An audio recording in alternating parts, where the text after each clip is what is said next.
Ma'am, this section is for serious buyers only." That's what the store manager said, loud enough for the woman browsing the emerald cuts to hear, sharp enough to cut through the soft jazz and air conditioning, condescending enough to draw the attention of every single shopper in LeRoux's Atelier's flagship boutique on Mercer Street. Ava LeRoux didn't look up right away. She was gently tilting a velvet display tray under the spotlight, letting the light play across a set of unmounted black diamonds. Rare, uncut, hauntingly beautiful. She ran one finger along the edge of the tray, then smiled faintly, as if reminded of something only she knew. "Did you hear me, ma'am?" The manager's heels clicked once across the marble. Her tone flattened, professional and cold. "These pieces are not for viewing unless you're accompanied by a consultant, and we usually ask for appointments when browsing at this level." Ava finally turned. She was dressed in a navy silk blouse tucked into slacks the color of wet slate. No makeup. Her hair, coiled, soft, pinned back into a low knot, gave her an air of practiced ease. Her shoes were leather, worn but clean. No earrings, no entourage, just her. And on her finger, a single black diamond set in rose gold. A piece so unique it wasn't even listed in the store's catalog. She smiled again, but there was no amusement behind it. "I'm aware," she said gently. "I helped design this display." The manager blinked once. Her name tag read Jennifer. Her blazer was cream. Her energy was sharp. She gave a tight laugh. "Oh, that's cute. We get a lot of enthusiasts." Behind her, a younger woman, maybe in her 20s, raised a perfectly manicured brow and gave a whispery chuckle to the man beside her. "Old of her to pretend she works here." The man smirked. "That's Manhattan confidence for you." Jennifer leaned in just slightly, her perfume too crisp, too expensive. "I'll have to ask you to step away from the showcase now." Ava's fingers didn't move. She didn't raise her voice. "Are you refusing service?" Jennifer straightened. "I'm asking you to respect the guidelines." "And what guideline is that?" Jennifer's pause was short, almost imperceptible. "We've had issues with customers handling sensitive inventory without proper supervision." "And what makes you think I'm one of those customers?" Another pause, this one longer. "Look," Jennifer said with that tight smile returning, "I don't make the rules, I just enforce them." Across the boutique, the security guard, a tall, pale man in his 40s, shifted his stance, glancing over like he was waiting for a signal. He didn't move, not yet. Ava's voice dropped slightly. "Then enforce them equally." Jennifer crossed her arms. "Ma'am, if this continues, I'll have to call someone to escort you out." A few heads turned now. A woman near the sapphires whispered to her husband. A tall man in a navy trench coat pulled out his phone, pretending to check messages, but watching. "And no one?" "No one," said a word in Ava's defense. Because she didn't look like the kind of woman who belonged in a place like this. Not in their eyes. Not in their silence. The younger associate standing by the counter hesitated. Her name was Tanya, barely 23, intern through a diversity outreach program Ava herself had greenlit. She knew Ava's face, or she should have, but she looked to Jennifer for cues and stayed quiet. Ava turned back toward the display. "You know," she said softly, "this diamond was found in Central Africa, near the Congo border. Conflict-free, ethically sourced, cut in Antwerp, set right here in this room. Took 4 months to get the weight right. The setting is a LeRoux signature. 5-micron rose gold, filigree on the underside, invisible clasp. Only one of them exists." Jennifer's smile faltered, just slightly. "That's oddly specific." Ava looked up. "It should be. I made it." Jennifer blinked again, laughed. "Right." Ava held her gaze. 1 second, 2, 3. Then she reached into her bag, pulled out her phone, and tapped twice. A call connected instantly. "Camille," she said softly into the phone. "I'm at the Mercer store. Let's go ahead and unlock authorization."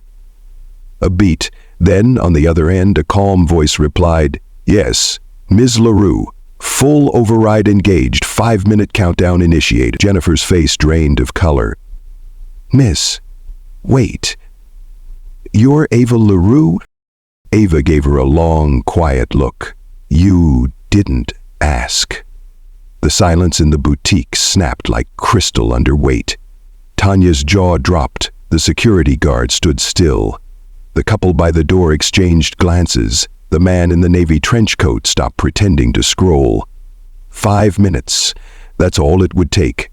What they didn't know was, she wasn't there to shop. She was there to test. Ava LeRoux had done this before. Quiet drop-ins, unannounced visits. A way to see if her values carried into every boutique with her name on the awning.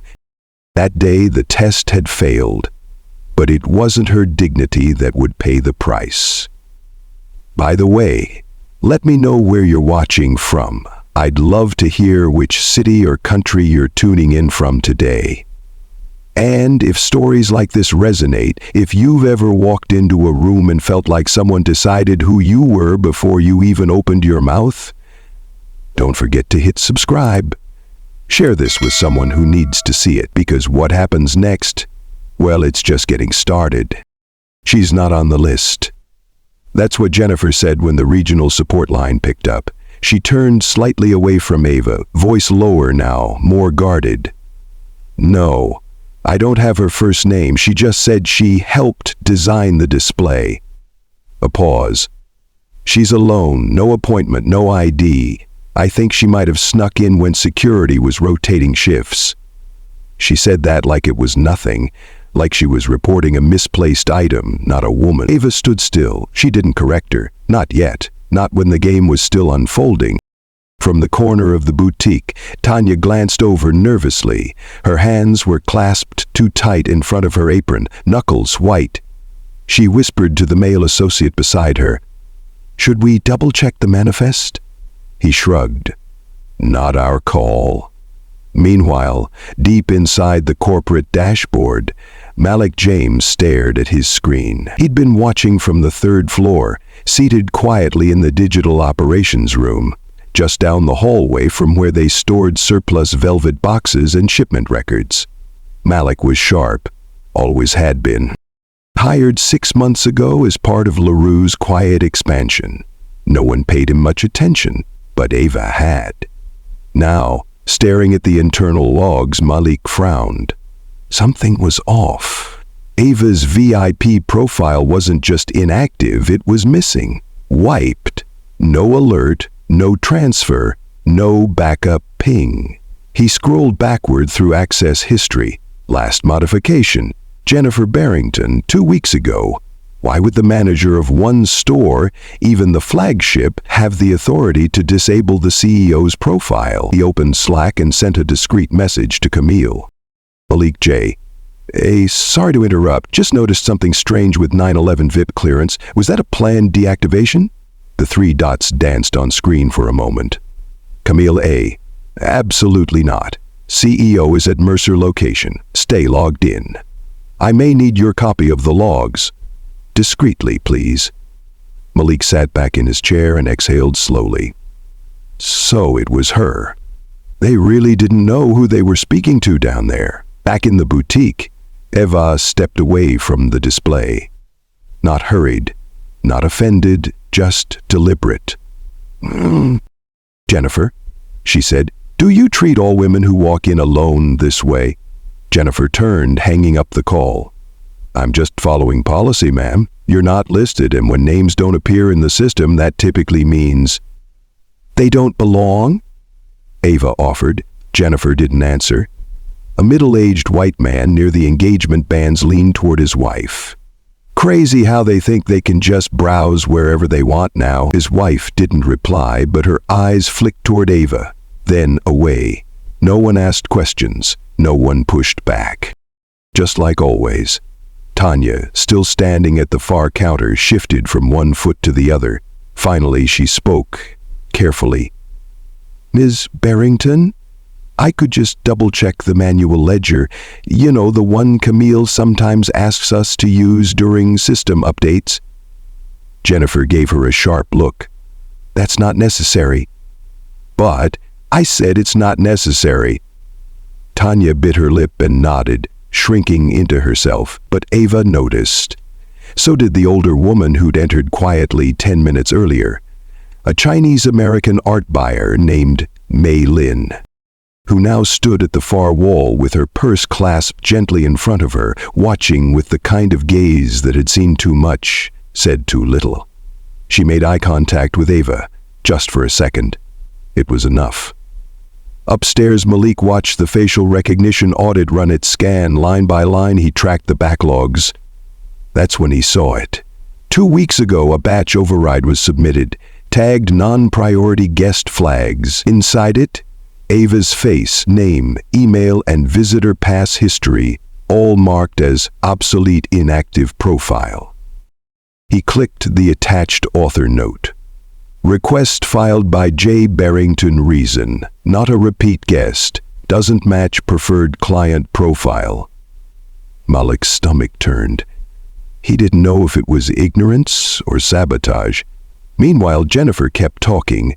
"I understand you may feel this is personal, but we simply can't allow everyone to handle high-tier displays without verified access." "And what qualifies as verification?" Ava asked, tone even. Jennifer crossed her arms. "Dress, history, appointment status, it's a whole matrix." "Ah," Ava said quietly. "A matrix." Her phone buzzed. She didn't look down. "Ms. Barrington," she said calmly, "would you like to verify my identity now or later, when corporate asks why I was denied entry into my own store?" Jennifer opened her mouth, closed it, then forced a laugh. "You're saying you own this boutique?" "No," Ava replied. "I built it." Across the room, Mei Lin smiled quietly. Tanya's lips parted. The security guard, still near the back, took a half step forward, but didn't reach for his radio. And Jennifer, she blinked. Twice. What no one in that room realized was that while Jennifer kept talking, the audit had already begun. Every camera, every keystroke, every flag she'd filed was being logged, and not by Ava, by the system she had underestimated. Camille's voice came through Ava's earpiece. "Internal profile is now active. We've initiated the live trace. Malik is with us." Ava nodded once, then said out loud for everyone in the boutique to hear, "Jennifer, this is your final chance to correct the record before it corrects itself." Jennifer's face drained. Mei Lin turned to Tanya. "You might want to take notes. This is what accountability looks like." Jennifer's face didn't move at first. She blinked once, then again, then did what corporate managers do best when cornered. She deflected. "I think we've had a misunderstanding," she said quickly. "If this is some kind of training audit, I wasn't notified." Ava didn't reply. She simply turned her head slightly, just enough to catch Tanya's eye, and in that subtle glance the girl seemed to straighten. Her breath steadied, her hands unclasped. Meanwhile, Malik was moving. 3 floors up, he wasn't just saving logs anymore, he was digging, searching the system's recent internal memos, cross-checking IPs, tracking metadata tied to Jennifer's staff account. One item kept popping up in the logs: guest filter, discretionary profile deactivation, edited manually, approved without secondary verification. It was labeled as routine. It was anything but. He opened the audit trail folder, clicked a nested file marked Legacy folder, Unused Clients. Inside were 14 names. All of them had one thing in common: not white. Malik's mouth went dry. In the boutique below, Jennifer was scrambling. "I'd be more than happy to schedule a full walkthrough with you next time, Miss LeRoux," she said, forcing the name out like a bitter taste. "Today it's just a little chaotic, and I didn't ask for a walkthrough. Ava said quietly. I asked for acknowledgement. That was when Mei Lin stepped forward. Not loud, not dramatic. Just enough. She adjusted her coat sleeve, turned to Jennifer and said calmly, I've shopped here 3 times. No one's ever asked me for ID. In fact, last week you offered me champagne before I even opened my purse. Jennifer opened her mouth, but May continued, Maybe next time you'll pour the drinks after confirming the skin tone. Silence. The kind that stung. Malik's message pinged Camille's dashboard. Malik J. downloading full audit log. Jennifer's account flagged 14 guest profiles as non-primary all. RPOC. System labels were edited. She used an internal bypass. Camille A. Got it. Backing up logs. Ava still calm. Malik J. Too calm. That's how you know she's serious. Back downstairs, Tanya finally stepped forward. Miss LeRoux, she said softly, we keep a handwritten ledger for backup. Would you like me to show you what's been crossed out this week?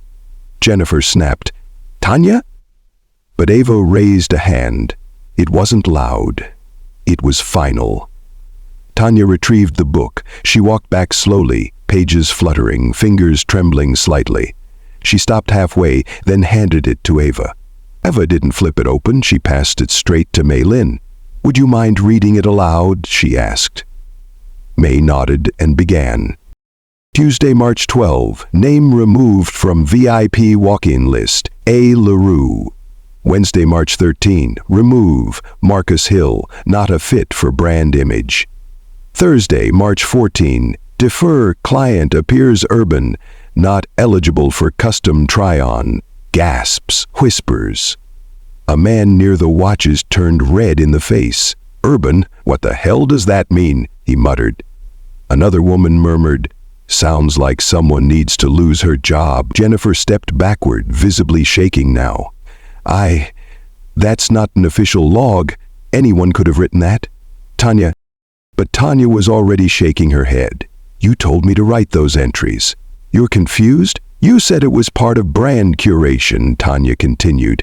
Said some people just don't align with luxury identity.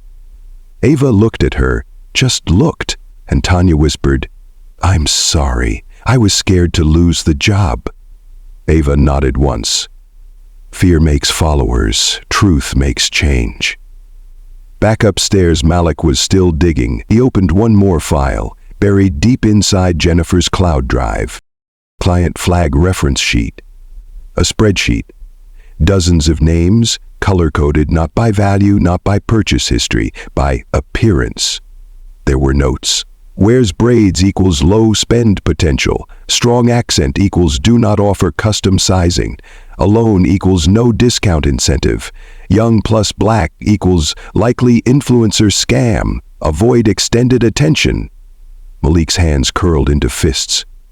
Malik's J sent to Camille. Subject, systemic bias. Mercer Store, Camille A. Copy received. Sending to Ava now. We're ready. Ava's phone buzzed in her hand. She checked the screen, read the report, then slowly looked back up at Jennifer. What you tried to delete, she said, wasn't a name. It was proof of who this store really serves and who it silences. Jennifer said nothing. No more excuses, no more policies. Tanya whispered, What happens now? Ava looked at her gently. What happens now? She repeated. Now we bring the lights up and stop pretending this place ever operated in the dark. Jennifer's voice trembled for the first time, not from fear, but from the weight of realization. And yet she still wouldn't say it. Not sorry, not I was wrong, not even let me explain. Just, this is starting to feel like a disruption. Ava tilted her head slightly, hands folded gently at her waist, still holding no document, no phone.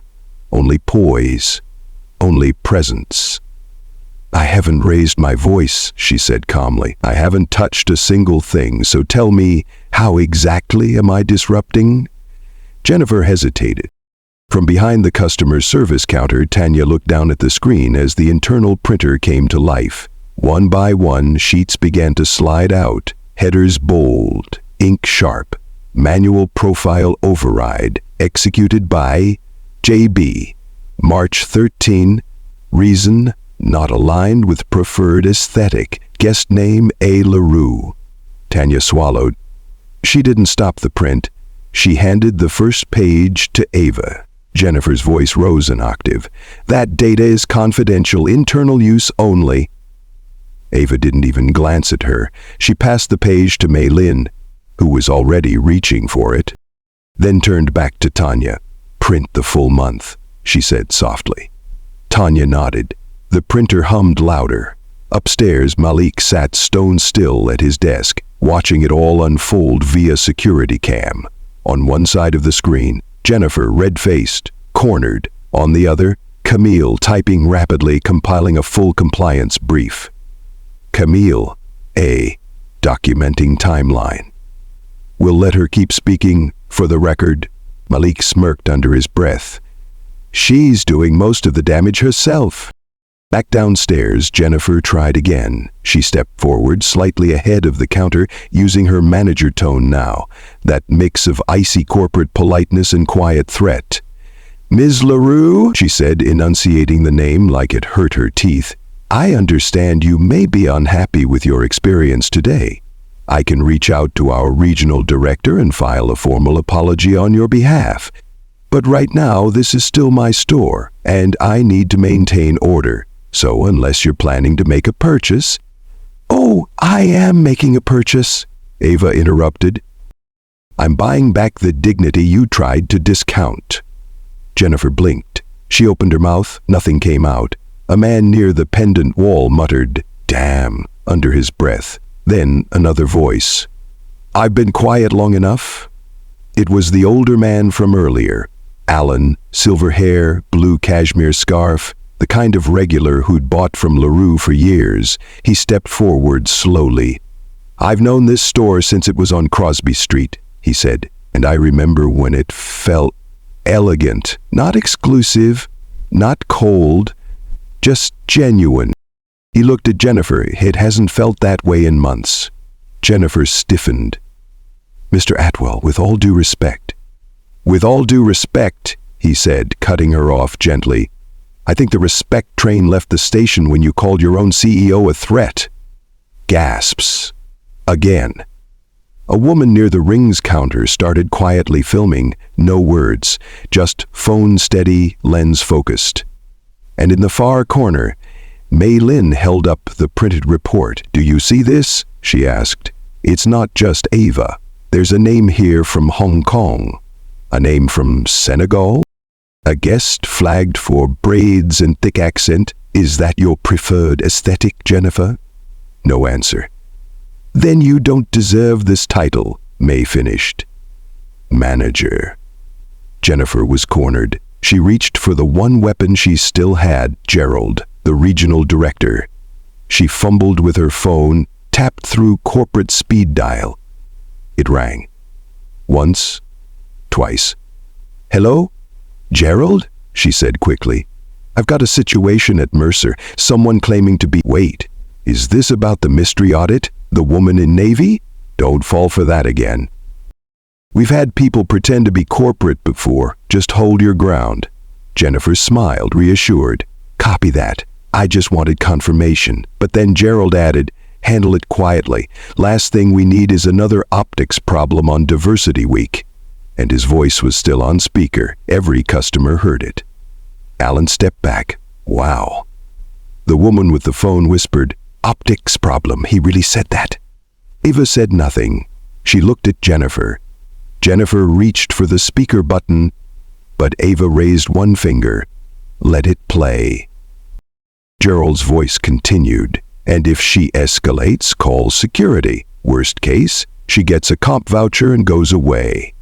Ava finally spoke, not to Gerald, not to Jennifer, but to the room. I didn't come here for a voucher. Then, turning slightly toward the assistant manager in the back, a young woman named Ariel, Ava asked, would you mind bringing me the original employee policy binder, the one that says who decides who aligns with the brand? I'd like to read it out loud. Ariel paused, then walked into the back. Jennifer didn't stop her because she couldn't. Ariel returned from the back room slowly, holding the thick employee handbook in both hands, not the digital tablet version, but the original binder, with tabbed sections and handwritten notes from training updates over the years. She passed it to Ava like it weighed more than paper. Ava flipped through calmly, stopping at a section marked Brand Guidelines, Discretionary Client Filters. Then she lifted the page just slightly, and beneath it, a sticky note was pressed to the divider tab. Use visual discretion. Avoid engagement with clients that challenge brand perception. J.B. Ava looked up, not at Jennifer, but at Tanya. Her voice was soft. Did you write this? Tanya shook her head. No, ma'am. That's Miss Barrington's handwriting. She asked me to make copies, but said not to keep the originals in public files. A pause. Who else saw this? Tanya hesitated, then looked behind her. At Luis? The backroom inventory clerk, quiet, young, Latino, never spoke unless spoken to. Luis slowly raised his hand. She told me not to say anything. Jennifer stepped forward sharply. Excuse me? But Ava held up a hand. Not now. She turned to Luis. You can tell the truth here. He nodded. She said, some people dilute the feel of the store. Said if someone shows up alone or looks off-brand, we should just offer them the website instead. Another customer gasped. Jennifer snapped, that's out of context. Ava turned to her. Context is the color you never accounted for, she said. Meanwhile, Malik sat frozen in front of the full client audit log. What he had just found, buried deep inside a locked admin folder, made his stomach tighten. It wasn't just Ava. It wasn't just race. It was systematic. Over 60 client profiles had been flagged, redirected, or denied in the past quarter under vague categories like appearance mismatch, vocal tone, unclear, non-buying aura, and nearly all of them were Black, Brown, Southeast Asian, or bore names that sounded foreign. Malik copied the folder and sent it to Camille.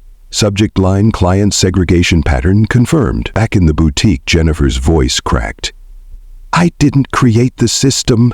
I was just optimizing our clientele model. Ava nodded slowly. So the system was already broken, and you just made it better at hiding it. Jennifer turned to the growing crowd. You people have no idea the kind of pressure I'm under. This location has quotas, expectations. Not everyone who walks in here is worthy? Ava finished. That single word echoed. It didn't rise, it didn't shout. It landed, like a blade on silk. Jennifer froze. That's when Camille's voice came through Ava's earpiece, calm as glass. We've completed the log trace. Luis and Tanya's testimonies match the admin audit. I have flagged Gerald's voicemail as misconduct. Malik is uploading guest denial history now. You're clear to proceed at your discretion. Ava didn't blink. She only spoke one sentence, and not to Jennifer. Tanya, please retrieve my business card from my coat pocket in the back, the one with the black foil edges. Tanya left without hesitation. Jennifer frowned. What are you doing? I'm making a list, Ava said softly, and checking who belongs on it. Tanya returned moments later, holding the card with both hands. Ava took it, placed it gently on the counter beside the handbook, and turned it face up for everyone to see. Black foil, raised lettering, one name. Ava LeRoux, founder and CEO, LeRoux Atelier. The room went still. A few customers audibly inhaled. Luis took a half step back, eyes wide. Tanya looked down as if the ground had shifted. And Jennifer? She didn't move. Her lips parted, but no sound came. Mei Lin stepped closer, gently tapping the binder. The woman whose name you removed from your system is the one who wrote this policy. Alan folded his arms. The only thing off-brand here is you, Jennifer. Ava picked up the binder, closed it, and handed it to Ariel. Hold on to this, she said. What comes next is structural. Jennifer's hands trembled now. "Wait," she said, her voice suddenly thin. You set this up." Ava turned her gaze slowly. "No," she said. "You did." There was a notebook. Not the kind you buy at a stationery store. This one was old, leather-bound, corners soft from years of handling. And when Luis pulled it out from the back office drawer, the one behind the lockbox Jennifer thought no one touched, he held it like a secret that could breathe fire. "She told me never to open it," Luis said quietly. "Said it was her private notes, not company policy, but she wrote our names in here." He handed it to Ava. She didn't open it right away. Instead, she ran her fingers across the spine, like a mother brushing dust from a forgotten photo frame. Then she opened it. Page after page, columns, bullet points, handwritten notes in blue ink, some underlined, others circled. One page read, "Avoid solo customers under 35.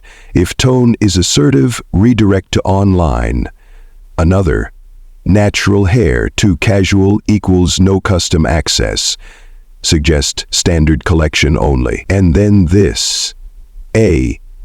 LeRoux, removed. Style not aligned with ambience. Reassign if she reappears." Ava read the words aloud.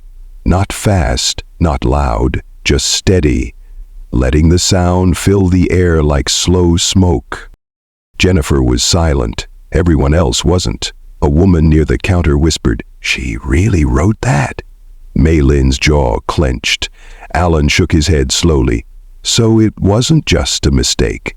Tanya stepped forward, hands trembling. "She told us to judge people based on what they looked like, what they wore, how they spoke." She looked down.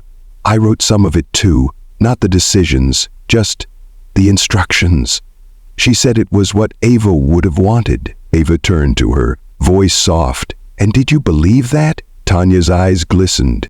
"No, but I wanted to believe her more than I wanted to believe myself." Ava nodded once. "That's how systems survive. Not by monsters, by silence." Then came the second blow. Malik's voice came through Ava's earpiece, quiet and sure. "We've found the list." It wasn't a spreadsheet, it wasn't digital, it was printed, kept in a folder labeled "Internal Only." Each name marked with a pen, a line beside it, and a single word: decline, redirect, too much, no access, low tier. Over 40 names, mostly black, mostly brown. Some of them had been loyal clients for years. Some never got past the first conversation. Ava looked around the room. She didn't hold the list up. She didn't have to. "This wasn't policy," she said. "This was prejudice in a nice font." Jennifer finally spoke, but her voice had changed. "You don't understand the pressure, Ava. The numbers, the board, the luxury market.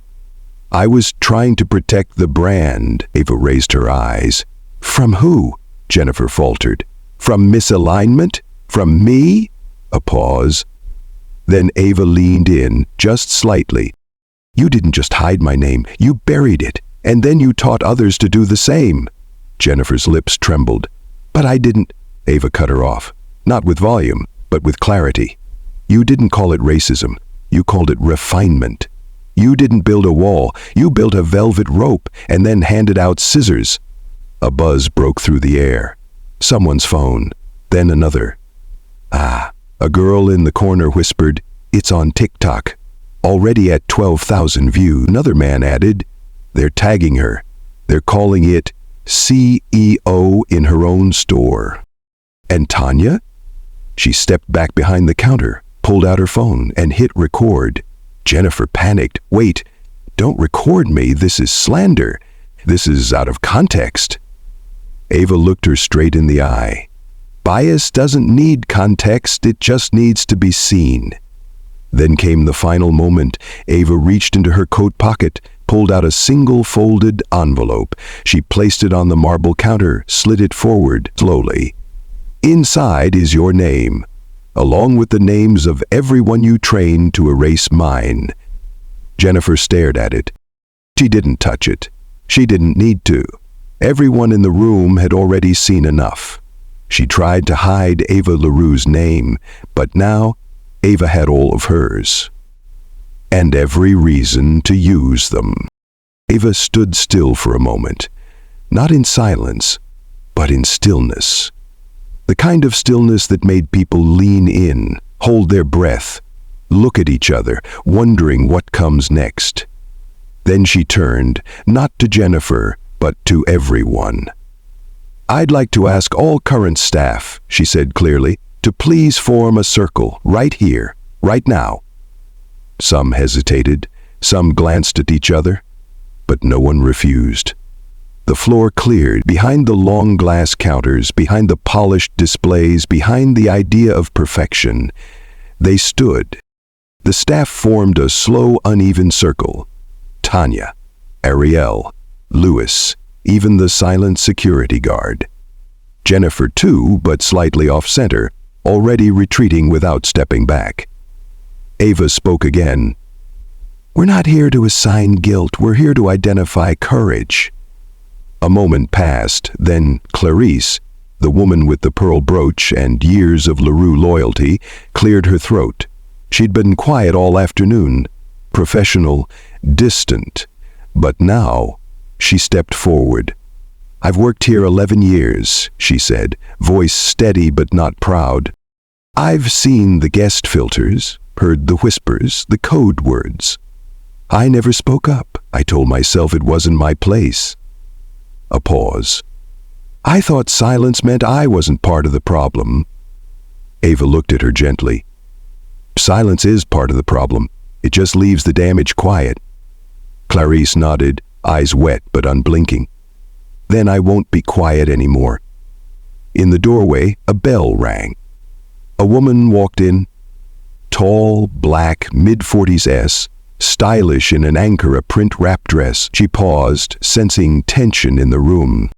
Tanya walked up to her quietly and said something. The woman looked around, listened for a moment, then stepped into the circle. She raised her phone and spoke, loud enough for everyone to hear. "My daughter is watching this right now on live. She's 19, studying design, and last week she told me she didn't think there was a space for her in luxury retail." She looked at Ava, looked at Jennifer, then said, "She just texted me. There is now." Applause rose, not thunderous, but true.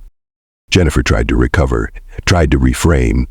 "We've all made mistakes," she said. "We're under pressure, sales goals, metrics. This isn't all on me." But Tanya's voice cut through, soft and sharp. "You're not being pinned.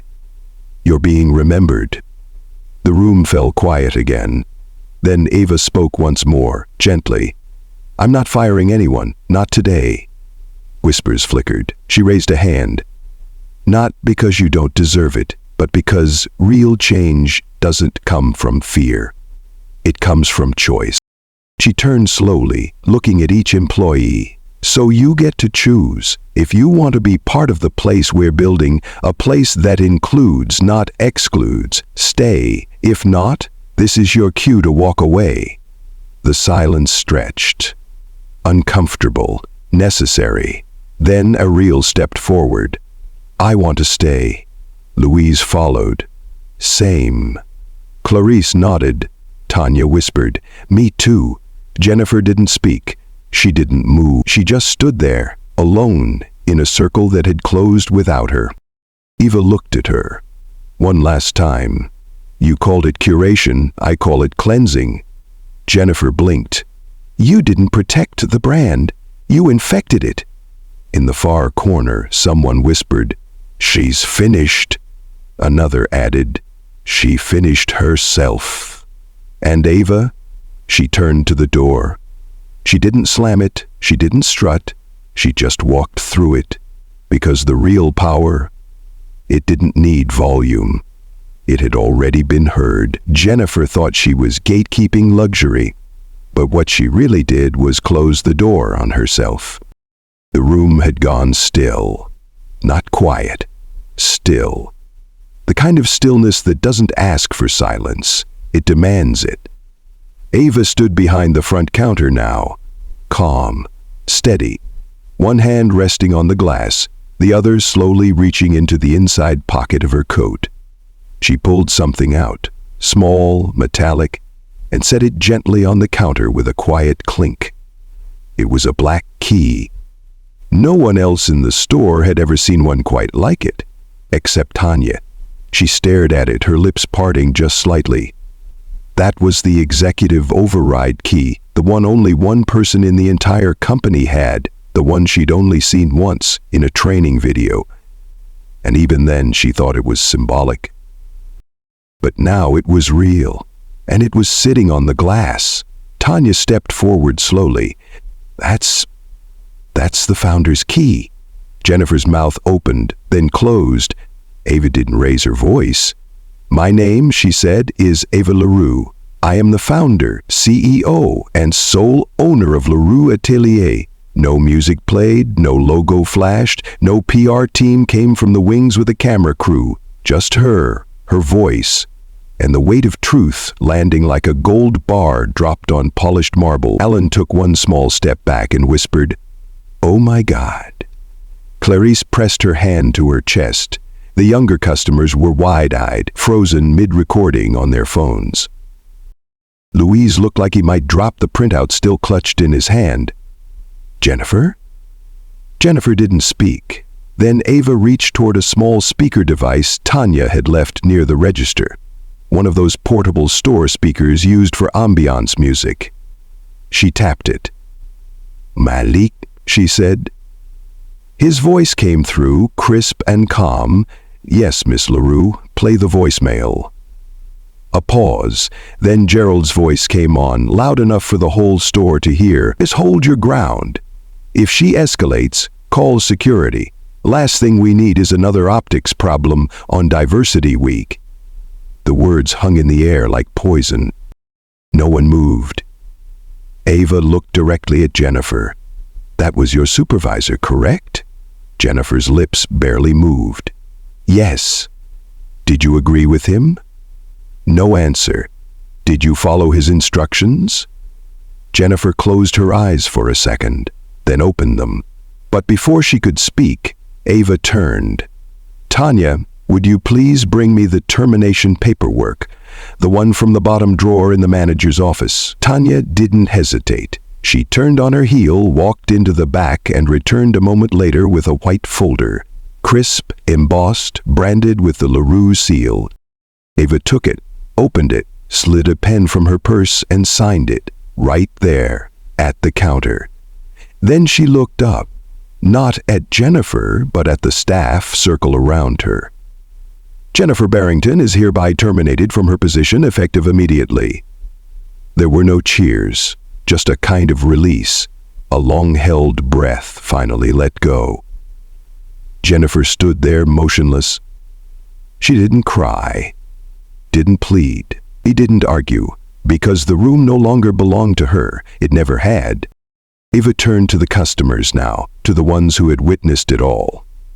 "I didn't come here to make a scene," she said softly. "I came here to remember who this space was meant for." She looked around.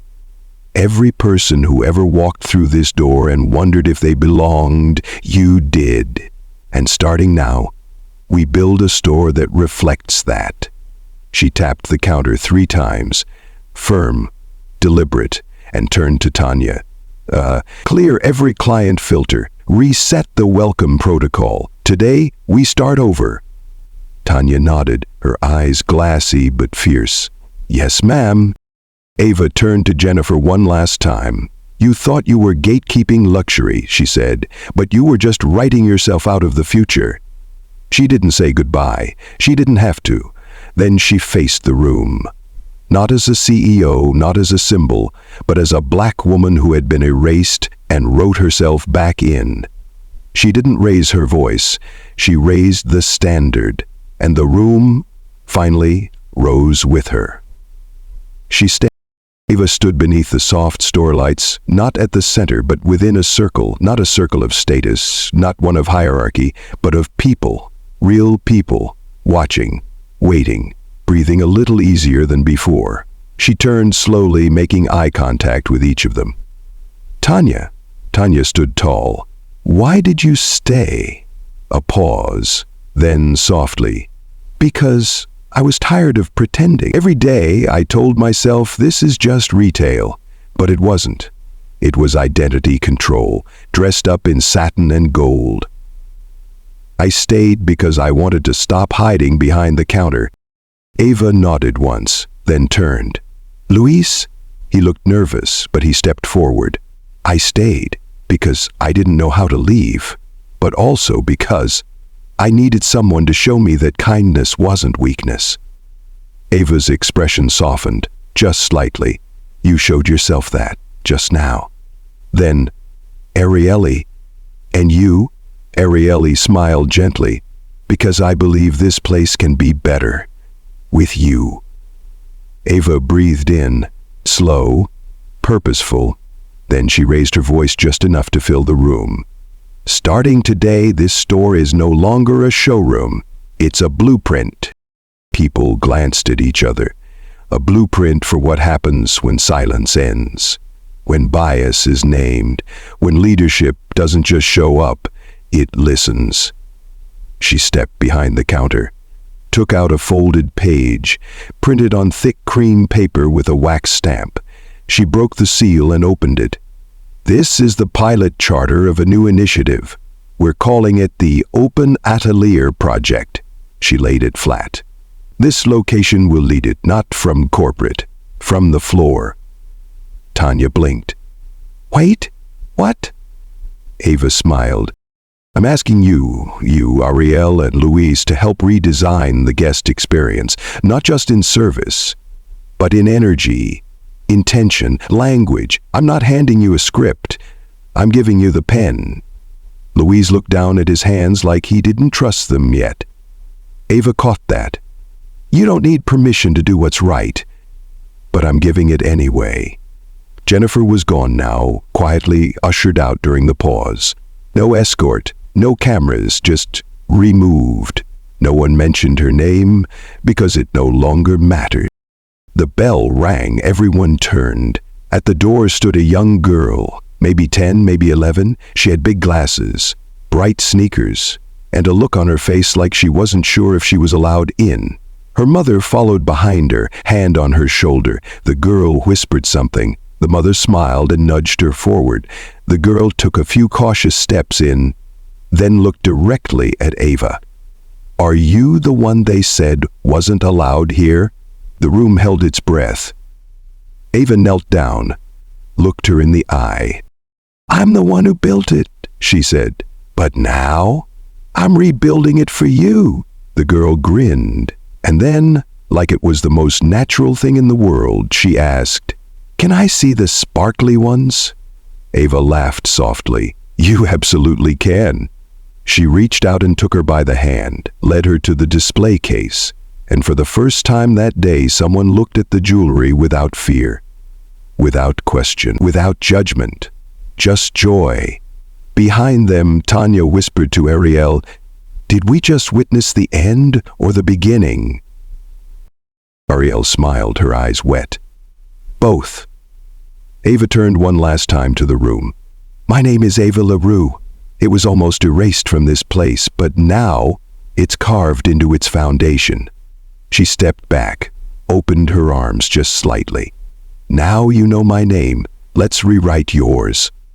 Her name wasn't just returned, it was redefined. And now, she was offering everyone a chance to do the same. It didn't make headlines, there were no flashing banners, no breaking news scrolls. But word traveled, the way truth always does. Quiet at first. Then, like ripples in a glass too full to hold still, Jennifer Barrington was gone. The official email was short, polite. Effective immediately, Jennifer Barrington is no longer affiliated with LeRoux Atelier. We thank her for her time. No explanation, no drama. But those who needed to know already knew. Gerald, the regional director, didn't last much longer. Ava never said his name again. She didn't have to. Because silence, when done right, is louder than shame. The company opened an internal review, the board issued a statement, and Gerald quietly took a leave of absence, still unpaid. Meanwhile, the Mercer Street store, it began to change. Not fast, but deep. The welcome area was redesigned, not with more chandeliers or new velvet couches, but with space. Space to be seen. Gone were the look filters, the coded greetings, the subtle tiered glass displays. In their place stood a new mirrored wall, simple, elegant, and above it etched in brushed gold, the Ava mirror. Your reflection belongs here. Tanya and Ariel were officially promoted to co-managers. Every Friday, they led a 10-minute team huddle, not about sales, but about sight. What did you see this week? What made someone feel welcome? What made someone shrink? Luis started keeping a small notepad. He called it the Unlearning Journal. On the first page, he wrote, "It's not just what I sell, it's what I signal." Customers noticed. And not just the ones who looked like Ava. A Latina mother who'd once been ignored returned with her teenage daughter and was welcomed with warmth. A queer couple came in, cautious, expecting judgment, and left with matching gold cuffs and an open invitation to come back any time. People smiled more. Not because they were told to, but because they were allowed to. And Ava? She didn't return. Not in person, not physically, but she didn't need to. Her voice remained in the practices. Her name, once erased, now lived on every receipt at the very bottom, designed with intention by Ava LeRoux. One morning, Tanya found a note in the mailbox. No name, just a folded card. Inside, handwritten, "Thank you for not guarding the gate, but holding it open." The store wasn't perfect, but it was honest, and in the world of luxury, that was revolutionary. As for Ava, she spoke at a quiet conference months later. No stage lights, no press, just a round table of founders, creators, builders. One woman asked her, "Do you think justice was served?" Ava smiled, the kind that seemed too much to answer quickly. "Justice is a moment," she said, "but reform is a rhythm, and now it's playing in my name."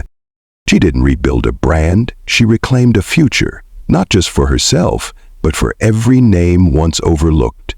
She didn't build LeRoux to be protected, she built it to be opened. And now, luxury wasn't a wall, it was a door. You know, when I first heard this story, a black CEO being denied service in her own store, I didn't just feel anger, I felt something deeper, that ache of recognition, because so many of us, we've been Ava. We've walked into places we built with our own hands, our talent, our labor, and still been treated like we didn't belong. But this story, it's not just about revenge, it's about restoration. Ava didn't just reclaim her name, she redesigned the entire room. And that's the kind of power I believe in. If this story moved you, if you saw a piece of yourself in it or someone you love, I want to say thank you for being here, for listening all the way through. Don't forget to subscribe to the channel if you haven't yet. It helps us keep telling stories that matter, and I'd love to hear your thoughts in the comments. Have you ever been underestimated in a place you knew better than anyone else? Until next time, keep walking like you own the floor, because maybe you do.